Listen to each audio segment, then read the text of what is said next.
afternoon. This is All About Bitcoin, a show dedicated to all things, questions, and markets related to Bitcoin, a little b for the currency, and Bitcoin, big B for the network. A collective journey to understand, apply, and use this innovation, all Bitcoin, all the time. I'm your host, Christine Lee, checking in with a live look at Bitcoin. The CoinDesk Bitcoin price XVX index is currently trading at 34,300 and about 60, and it is up about 5% over the past 24 hours. The most reliable reference price for institutions since 2014 are now published under the CoinDesk brand, trusted globally as a leader in crypto news, events, and data. Taking a look at our top stories, well, Craig Wright, the controversial computer scientist who claims to be the creator of Bitcoin, claiming a victory in UK court. Wright's legal counsel, Ontier LLP, tweeting, Dr. Craig Wright was today awarded default judgment in his copyright infringement action against Cobra. This is an important development in Dr. Wright's quest to obtain judicial vindication of his copyright in his white paper, and quote, Cobra, the owner of Bitcoin.org, was unable to make submissions in his defense without formally identifying himself. The judgment requires Cobra to take down the Bitcoin white paper from Bitcoin.org and acknowledge the judgment on Bitcoin.org for at least 6 months. And Mircea Popescu, who is believed to be one of the largest holders of Bitcoin and the so-called father of Bitcoin Toxicity, is reportedly dead at the age of 41. This is a developing story. A Costa Rican news outlet cites the Judicial Investigation Agency as a source, saying he drowned while swimming by a beach, but this has not been confirmed by CoinDesk. Popescu was an early Bitcoin adopter and evangelist, creating the now defunct Bitcoin Securities Exchange, MPX. His sexism and bigotry was well documented in his blog, leading many to deride his influence. And joining us now to discuss is a crypto OG, original gangsta, and lead maintainer of privacy coin Monero, Riccardo Spagni, who's also widely known by his internet handle, Fluffy Pony. Welcome to the show, Riccardo. So, like many crypto native folks, you knew Mircea as an internet chat acquaintance. You also tweeted out that Mircea Popescu died last week. He was a thoroughly unlikable person who taught me so much about Bitcoin. I think the thing that will stick with me is his insistence that newcomers to Bitcoin, lurk for 6 months before saying anything. We'd have stronger communities if this was a tradition. So I'm just curious, Riccardo, to what extent did you know Mircea, and what did you learn from him? Yeah, I mean, he was, like I said, he was an unlikable person. So we knew each other from the Bitcoin Assets chat room, which was a chat room on IRC that was primarily used to discuss things like Bitcoin companies issuing stock on exchanges like MPX. It's not really been well trafficked over the past few years, especially since the rise of ICOs and so on, kind of muddy those waters. But I mean, there was kind of a mutual respect for each other from a technical perspective, and I certainly appreciated some of his views on Bitcoin's longevity, especially at a time when a lot of people didn't know if Bitcoin was going to be around for another year or 2 or 3. So what is his legacy that he leaves behind for the Bitcoin community, and why is it so important for the Bitcoin community? I think one of the things that Mircea really believed in was that Bitcoin was going to be around for generations to come. And that's something that it's much easier to look at Bitcoin now and believe that. But when it was in its infancy, having that incredible conviction was not something that was very common or very well known. So I think that's conviction in what we're building and what we're using is something that I took away from Mircea. And then one other thing that, that I alluded to in my tweet is this idea of lurking. In other words, when you're new to something, especially something as complex as Bitcoin, spending 6 months just hanging around, reading what people are saying on Twitter, maybe watching YouTube videos, even channels like, Bitcoin channels on Telegram and so on. Those are great, but don't say anything. Just hang around for 6 months. You will learn so much. And you'll find that your questions do eventually get answered, and that when you do have something interesting to ask, that people are willing to answer those questions because it's not the same thing over and over again. the same questions about volatility and so on, that people get, really educated and people who are well known in the space, who've been in the space for a long time, get tired of answering over and over and over again. Yet, Mircea was a very controversial character. You had another tweet saying that his criticisms were often unnecessarily laced with cruelty, even when he was straight up wrong. He rarely backed down, even when proven incorrect. And he was so misogynistic to the point where it was unbearably predictable. So he was not a likable guy, yet he is notable in the Bitcoin community. And there is a bit of tension in kind of acknowledging, at least with some folks, his influence in the community. Yeah, I mean, look, like I said in that tweet, he really, like, there were points in time where some of the things he said were just appalling. They were disgusting. And we butted heads on some of those things because I'm certainly, whatever people want to think and discuss in the privacy of their own homes, no problem. But when they make it public, then it's like they're courting opinion, they're inviting opinion. And I feel like Mircea often used that as a barrier, almost as a way to flush people out. If you didn't agree with his opinions, then you would immediately disregard everything he said.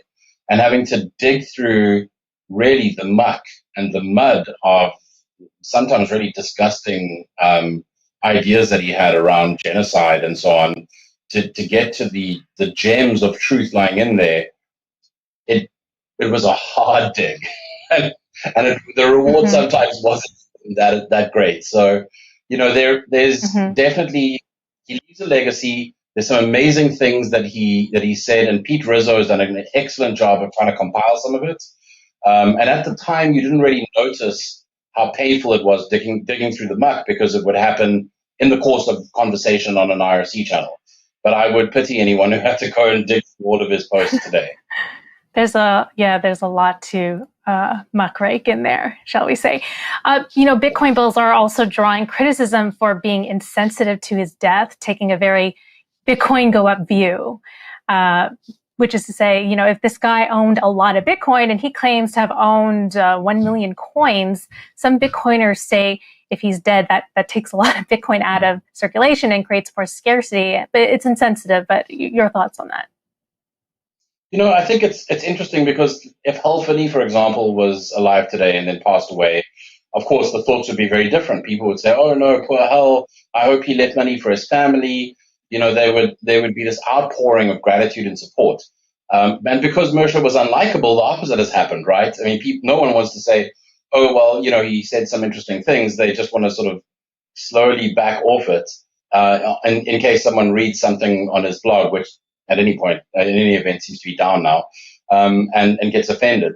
And again, I think, it really just, if Mircea was still alive, he would take incredible pride in knowing that he's offended so many people that they're afraid to say something. So, or that they're saying something that then they've had to delete because they're taking this number go up view. So I think ultimately he wins. He wins in a very interesting and subtle way. But I do think, having that view of, well, thank goodness that like Bitcoin's value might increase because someone died. Not very palatable, and certainly there are people that did like him, and it's a little bit mean and cruel to them to have that view. Whether he took his Bitcoins to his grave or not, he was a living person who has died, and that in and of itself is a sad thing. He's repeatedly been voted as most likely to fake his own death. So did he really die? We'll see. No, well, we await confirmation. This is a developing story at CoinDesk. Moving on, Craig Wright making some news. He won summary judgment against Bitcoin.org owner Cobra.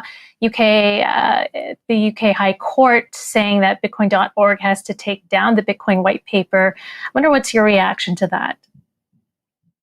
Yeah, I think, there's multiple court cases happening at the moment. There's the Copa case and a couple of others that are playing out. I kind of think this is a bit of a nothing burger because a court can, of course, rule for or against anything. but actually acting on that or getting the person to act on that is really challenging, especially in a situation like this where Cobra's real identity is unknown. And I think that his pseudonymity, whatever it is a benefit to him. It's a protection to him because it means enforcement is going to be extremely challenging. And I think that there's definitely something that he has planned in terms of that he's obviously sought legal counsel, and at least I hope he has, in terms of how these things play out. And I don't think it's going to work out quite the way Craig Wright's lawyers seem to think it is. I mean, if it really comes down to enforcement, then Craig Wright's claim to copyright is going to be thoroughly tested and it will fail. Mm-hmm. Great insights. All right. Riccardo, appreciate you coming on to the show this afternoon and sharing us your knowledge, and appreciate your insights. Thank you so much for having me. All right. That was Riccardo Spagni, lead maintainer of Monero. Taking a look at our other stories, Fed chair of the Fed vice chair rather for supervision commenting on Bitcoin today as the annual Utah Bankers Association convention in Idaho, saying Bitcoin and its ilk will accordingly almost certainly remain a risky and speculative investment rather than a revolutionary means of payment, and they are therefore highly unlikely to affect the role of the US dollar or require a response with a CBDC. He also said stablecoins are not to be feared. Meanwhile, China's stricter stance on cryptocurrencies has the country's oldest crypto exchange, BTC China, closing down its Bitcoin business. Meanwhile, crypto exchange OKX has also shut down its office in Beijing. The chart of the day is brought to you by Crypto.com, the world's fastest growing crypto app. Bitcoin is trading lower after a brief 5% bounce on Sunday. BTC stalled around 35,000 resistance and could find support around 30,000, which is the bottom of a month-long trading range. The relative strength index on the 4-hour chart is declining near overbought territory. This is similar to last week, which preceded a near 15% price drop. Buyers were able to defend $30,000 support last week, registering a higher low from the June 22nd shakeout. This means sideways trading could persist until a decisive breakout above 40,000 or a breakdown below 30,000 occurs, according to CoinDesk Dominic Dantes. Bitcoin is still in relief mode following the May sell-off and is up about 7% over the past week, although upside appears limited below 40,000 given the intermediate term downtrend. And joining us now to discuss is Nick Mancini, research analyst at Trade the Chain. Welcome to the show, Nick. So I guess the question is, when are we going to see a breakout? What headwinds, tailwinds are you watching out for that could influence movement in either direction? Yes, great question. And I do wish that I could whip out my crystal ball and give everyone, a very clear path of where Bitcoin may head over the next week or so. But I do believe that you hit the nail right on the head. Anything under 40K is going to be hotly contested. We're seeing a lot of order book interest in the, everywhere from 33K all the way up to about 40K. And that's basically, when price lifts above that, we see that act as support. But when there's a lot of interest, continually above price as well, then that's resistance. So basically what I'm saying is Bitcoin is being forced into this zone by the market where it's kind of just bouncing around the moving averages as the market really digests a lot of the news that's come. We had an extreme month of bearish news, then we've had some neutral news. We had the Fed make a lot of claims the other week in regard to future plans and how that may affect commodities as well as Bitcoin. So there's been a lot happening. It's been tough to make sense of, but fortunately sentiment has been very closely correlated with price over the past few weeks, and we've been trading a lot off sentiment as working with our clients and our community members based off that. And we believe that given the current bounce and the technicals of the bullish RSI divergence that we're seeing on the charts, in relation to your RSI comment earlier, we do believe that Bitcoin is on a greener path, although we are still going to see a lot of resistance as we work our way up to 40K. And what announcement are you looking for that could be the driver of a price in either direction, up or down? So one of the key things that we're looking for is something that's really going to catalyze sentiment in a way that it actually permeates across the entire industry. Right now, we're seeing sentiment act as kind of a daily or semi-multi-day indicator, and we haven't seen anything that's really influencing sentiment to say price is going to continue to move up on this news. We're seeing a lot of topsy-turviness. So I think if we move it back into kind of the mining conversation, which seems to be a major driver of miners leaving China, setting up shop in Wyoming, Texas, Florida, Kazakhstan, everywhere else. The big driver that we are looking for is hash rate increasing. Although it has taken a dip over the weekend with price rising on some interesting technicals, we do believe that once hash rate truly bottoms and begins to rise at a steady rate, a maintained rate, we believe that that may be one of the large drivers that tells the market, okay, Bitcoin is back. Excellent. Nick, thank you so much for joining the show. Appreciate your insights. Yeah. Thank you so much for having me. All right, that was Nick Mancini, research analyst at Trade the Chain. And that's it for All About Bitcoin. I'm your host, Christine Lee. Join us tomorrow morning at 9 a.m. in New York for First Mover, your first look at the day's global crypto news headlines. You're watching CoinDesk TV.